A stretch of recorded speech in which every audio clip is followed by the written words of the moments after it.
Question number 4 आता है, why is plasma membrane it is called selectively permeable membrane. यहाँ पर जो आप डायग्राम देख रहे हैं वो आपका सेल का डायग्राम है, सेल के प्लाज्मा मेम्ब्रेन का डायग्राम है। अब देखो यहाँ पर आपको नजर आ रहा होगा माइटोकॉन्ड्रिया, तो माइटोकॉन्ड्रिया सेल के अंदर साइड होता है, तो मतलब ये तुम्हारा है साइटोप्लाज्म। ये क्या है तुम्हारा साइटोप्लाज्म, और ये क्या है आउटर सराउंडिंग, यानी ये बाहर की तरफ में जो है वो ये है, यानी जो ऊपर की तरफ में है वो है आउटर सराउंडिंग, नीचे की तरफ में क्या है साइटोप्लाज्म।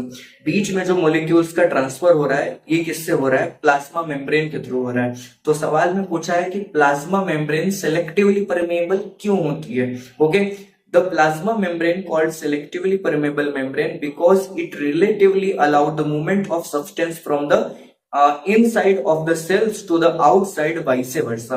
तो उन्होंने बोला है कि प्लाज्मा मेम्ब्रेन कोई कोई सब्सटेंस को तो अंदर आने देती है और कोई कोई सब्सटेंस को बाहर जाने देती है अपने नीड के अकॉर्डिंग, ठीक है। This selectively they depend on the requirement of the cells, यानी वो बोलती है कि जो सेलेक्टिव मॉलिक्यूल्स हैं बस उन्हीं को वो अंदर आने का अलाउ करते हैं, कुछ सेलेक्टिव मॉलिक्यूल्स हैं उन्हीं मॉलिक्यूल्स को सेल बाहर जाने का अलाउ करती है, ठीक है। तो यहाँ पर बोला है कि जो सेलेक्टिविटी है वो किस चीज पे डिपेंड करती है, तो सेल की सेलेक्टिविटी डिपेंड करती है सेल के रिक्वायरमेंट में, यानी सेल को इस समय पर्टिकुलर समय पे कौन सी चीज की जरूरत है, कौन से टाइप के मटेरियल की जरूरत है। फॉर एग्जांपल अगर ग्लूकोज का रिक्वायरमेंट है सेल को तो ग्लूकोज का इंटेक अलाउ करेगा, बाकी के मॉलिक्यूल को वो इंटेक नहीं करेगा, ठीक है। तो ये मॉलिक्यूल्स को सेलेक्ट कर करके अपने अंदर इंटेक करता है, तो इसलिए हम उसको बोलते हैं selectively permeable membrane.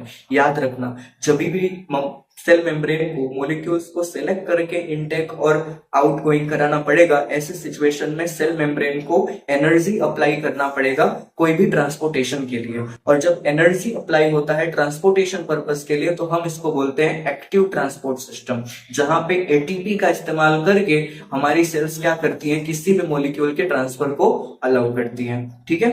This selectivity depend on the requirement of the cell and the substance present at the surrounding of the cell, यानी दो चीजों पर ये सेलेक्टिविटी डिपेंड करती है कि सेल को क्या चीज की रिक्वायरमेंट है और कौन कौन से सब्सटेंस बाहर के समय तरफ इस समय पर्टिकुलर जगह समय पे अवेलेबल है। ये दो चीजों पे सेल का सेलेक्टिविटी डिपेंड करता है, ठीक है।